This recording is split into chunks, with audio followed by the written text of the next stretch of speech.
क्या कह रहा है बेटा? 10 क्वेश्चन देखिए आपका 5.10 में क्या कहना चाह रहा है आप? ठीक है, तो ध्यान से डायग्राम में लिख दीजिए आप, जिससे आपको दोबारा क्वेश्चन ना पढ़ना पड़े। वही प्रैक्टिस है कि मास कितना है, 0.4 kg। तो फटाफट लिख दिया आपने, m इज इक्वल टू 0.4। ठीक है।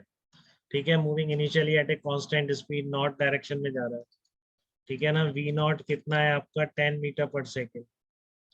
ठीक है, और इस पर क्या लग रहा है? t इक्वल टू 0, इसी को बोला है, इसने बोल दिया है। और यही इसने आगे बोला है कि ये आपका x इक्वल टू 0। ठीक है, सब यही है। ठीक है, with speed of 10 metre per second, subject और कांस्टेंट फोर्स लगा रहे हैं आप 8 न्यूटन का, directed toward the south for 30 second. इस डायरेक्शन में, अपोजिट डायरेक्शन में कांस्टेंट फोर्स है 30 न्यूटन। Very good. तो आपको रिटार्डेशन क्लियर है अगर फोर्स को मास से डिवाइड कर देंगे, F इक्वल टू m। ठीक है, तो आपसे पूछ रहा है कि applied at t equal to 0 the position of the body at time to be x equal to 0। तो मैंने लिख दिया है t equal to 0, x equal to 0, जहाँ से शुरुआत हुई। ठीक है, इतनी स्पीड थी उस टाइम पर 10 मीटर पर सेकेंड, और कांस्टेंट रिटार्डिंग फोर्स 30 न्यूटन का, टी इक्वल टू 0 से एक्ट कर रहा है। ठीक है, उससे पहले नहीं था। ठीक है ना, उससे पहले आपका कांस्टेंट फोर्स नहीं था। ठीक है ना। यहाँ पे लगाया, देखो आपने subjected to a constant force direction toward the south, यहाँ पे लगाया जहाँ पर आपने x इक्वल टू 0 लिया। तो ये जो -5 सेकंड की बात कर रहा है, बहुत ही बकवास बात है। पहले का कुछ पता तो है नहीं क्या हो रहा है पहले। ठीक है ना, अब हम मान रहे हैं अपने आप की पहले स्पीड कांस्टेंट रही होगी। ठीक है, तो 5 सेकंड पहले वो ओरिजिन से कितना पीछे रहा होगा, जितना उसने 5 सेकंड में ट्रेवल कर ली। तो अगर कोई कांस्टेंट स्पीड 10 मीटर पर सेकंड से चल रहा है, तो 5 सेकंड में कितना चलेगा? वो 50 मीटर ही तो चल पाएगा ना बेटा। ठीक है ना। तो ये टाइम नोट कर लीजिए, जब जब आपको पोजीशन बतानी है देख लीजिए एक बार। पहला तो t इक्वल टू -5 है। दूसरा टाइम आपको जब पोजीशन बतानी है 25 है। और तीसरा टाइम जब आपको पोजीशन बतानी है दैट इज 100 सेकेंड। सेकेंड में है सर। तो कोई दिक्कत नहीं है, बस पहले अब डायनेमिक्स लगेगी, एफ इक्वल टू एम है, उससे एक्सलेरेशन आएगा, फिर आप चीजें निकाल दो। ये लो, गलती से मैंने उसको रब कर, कोई बात नहीं, अगले में देखते हैं। ठीक है, तो देखो ये था आपका question. 10 metre per second for 0.4 kg और t equal to 0, x equal 0 same है। 8 न्यूटन का कांस्टेंट रिटार्डिंग फोर्स 30 सेकेंड तक लगाया।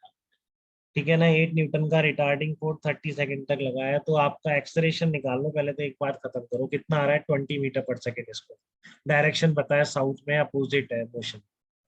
ठीक है, किसी को डाउट बेटा इस एफ इक्वल टू एम में? जब खुद ने कह दिया 8 न्यूटन का फोर्स है, मास 0.4 है, तो एक्सेलेरेशन इतना ही तो होगा। तो -5 सेकंड पर क्या बोल रहा हूँ? Before assuming before T equal to 0, assume करा है मैंने, क्लियरली मेंशन नहीं। 10 मीटर पर सेकंड से चल रहा है, तो कितनी डिस्टेंस ट्रेवल करेगा? 50 मीटर। मतलब 5 सेकंड पहले ओरिजिन से 50 मीटर पीछे होगा। तो ओरिजिन से जिस डायरेक्शन में जा रहा है उसको आपने पॉजिटिव बोल दिया ना बेटा, ये अपवर्ड। ये ओरिजिन है, ये पॉजिटिव है। जब 50 मीटर पीछे है तो कहाँ पर है? इस जगह है ना, नेगेटिव एक्स एक्सिस की तरफ नहीं हो जाएगा क्या बताओ? तो -50 नहीं हो जाएगा इसका इनिशियल कोऑर्डिनेट? -50। ठीक है, और 25 सेकेंड तो अब बात की बात हो गई, तब तो एक्सलेरेशन आ गया। तो सेकेंड इक्वेशन है, इनिशियल कोऑर्डिनेट 0, एक्सलेरेशन ये रहा 20 मीटर। तो UT plus half eighty square. तो ध्यान रखो, नेगेटिव पुट करो बेटा, इसके अपोजिट लग रहा है। ठीक है ना, क्योंकि आपने यू को पॉजिटिव लिया, इसका मतलब यू की डायरेक्शन आपने पॉजिटिव डायरेक्शन ली। ठीक है ना, उसके अपोजिट आपने एक्सलेरेशन लिया है, तो UT plus half eighty square. तो कोऑर्डिनेट कितना आ जाएगा? -6000 मीटर आ जाएगा। ठीक है, मतलब ये क्या करा है यहाँ पे, जब आपने देखा तब ये चल रहा था, फिर ये वापस घूम के वापस भी चला गया, क्योंकि एक्सलेरेशन तो लगातार लगता रहा इस पर फोर्स। ठीक है ना, तो यहाँ पर ये कोऑर्डिनेट नेगेटिव आने का मतलब समझ में आ रहा है? इसने ओरिजिन से शुरू किया था, ये आपका ओरिजिन था x इक्वल टू 0, ये यहाँ तक गया, वापस घूम के वापस भी जाने लगा, इसलिए नेगेटिव आ रहा है। 100 सेकेंड पर और नेगेटिव आएगा, क्योंकि अब एक्सलेरेशन तो कांस्टेंट है, उधर ही जाता रहेगा, वापस तो घूमेगा नहीं। ठीक है, तो 0 से 30 सेकेंड तक ये हो गया आपका। ठीक है, अब आपका 30 सेकेंड से 100 सेकेंड तक, क्यों इसने ऐसा क्यों कहा 30 सेकेंड के बाद फोर्स? अच्छा, 30 सेकेंड तक फोर्स लगाया उसने। ठीक है ना, जीरो से लिखा हुआ है प्रॉब्लम में, ये 0 से 30 सेकेंड आपने फोर्स लगाया है, फिर उसके बाद ये कांस्टेंट स्पीड से मूव कर। ठीक है ना, क्योंकि आपने 25 सेकेंड तक तो क्या था, लगातार एक्सलेरेशन लग रहा था, तो आपने जस्ट इक्वेशन लगा दी। बट आपके 100 सेकेंड तक अगर देखना है, तो उसने क्लियरली मेंशन किया है कि 30 सेकेंड तक फोर्स लगा है। तो 30 सेकेंड तक एक्सलेरेशन ये है -20 मीटर पर सेकेंड इसको। ठीक है। और 30 सेकंड से 100 सेकंड तक फिर क्या होगा, वो कांस्टेंट स्पीड से मूव करेगा। तो पहले तो आप 0 से 30 सेकंड का केस कंसीडर करो, इसमें कोऑर्डिनेट भी निकाल लो। ut plus half at square लगा दिया आपने, ठीक है ना। किसके बीच लगाइए, t इक्वल टू 0 पर वेलोसिटी 10 थी, फाइनल टाइम 30, हाफ ए नेगेटिव है, ठीक है। तो 0 से 30 के बीच आपने सेकंड इक्वेशन लगा दी, x2 minus x1 equal to ut plus half at square. तो 30 सेकंड पर कोऑर्डिनेट आ जाएगा -8700 पर मीटर। अब 30 सेकंड पर स्पीड देख लो। स्पीड किससे देखेंगे 30 सेकंड पर, जब कांस्टेंट एक्सेलरेशन है तो बताओ कौन सी इक्वेशन लगाओ, v equal to u plus at लगाऊंगा कि नहीं? हाँ सर। तो 30 सेकंड पर स्पीड कितनी है, इनिशियली आपकी कितनी थी 10 थी, एक्सेलरेशन -20 -590, ठीक है ना। तो 30 से 100 सेकंड का डिस्प्लेसमेंट कितना होगा, क्योंकि हमेशा एक ही डायरेक्शन में है वेलोसिटी, 30 से 100 तक एक्सेलरेशन है, तो नेगेटिव में डिस्प्लेसमेंट कितना होगा, u into T, velocity into time, या speed equal to distance upon time लगा लिया जब आपका एक्सेलरेशन नहीं है, ठीक है। तो 590 इंटू 70, ये आपका डिस्प्लेसमेंट आएगा 30 से 100 सेकंड। ये थोड़ा सा लेंथी क्वेश्चन है, ध्यान से करिए। फोर्स केवल 30 सेकंड के लिए लगाया है, ध्यान रखना, उसके बाद कांस्टेंट स्पीड से जा रहा है। तो 30 सेकंड तक जो स्पीड आ गई आगे वही रहने वाली है, तो 30 सेकंड तक स्पीड ये आ गई।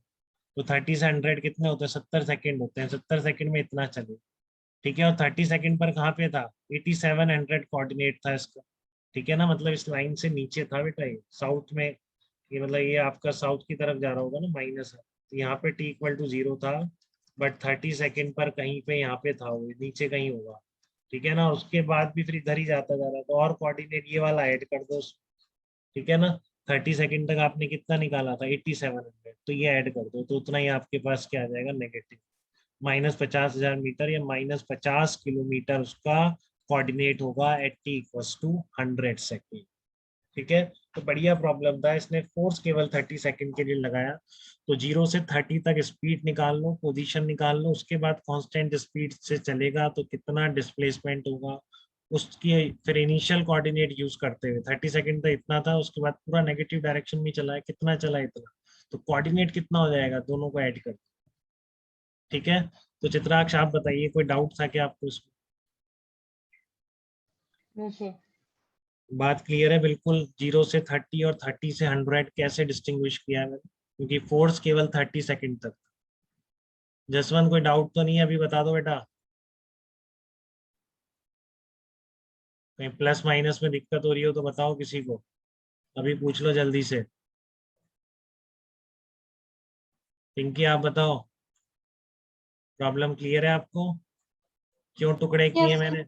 हाँ, 0 से 30 और 30 से 100 क्यों टुकड़े किए हैं, क्योंकि उसने कहा है 30 तक फोर्स है, फिर फोर्स नहीं है, तो फोर्स नहीं है तो फिर कांस्टेंट स्पीड से चलेगा। तो अब कांस्टेंट स्पीड से कितने टाइम में कितना चलेगा, ये तो हम 7 क्लास से जानते हैं, ठीक है ना। Speed equal to distance upon time तो हम 7 क्लास से जानते हैं, तो बस उतना चल गया। और फिर कोऑर्डिनेट देख लो कि इनिशियल 30 सेकंड में कितना ऐड करना पड़ेगा या सब्ट्रैक्ट करना पड़ेगा, वो आप देख सकते हैं, ठीक है। तो दिस वाज 5.10,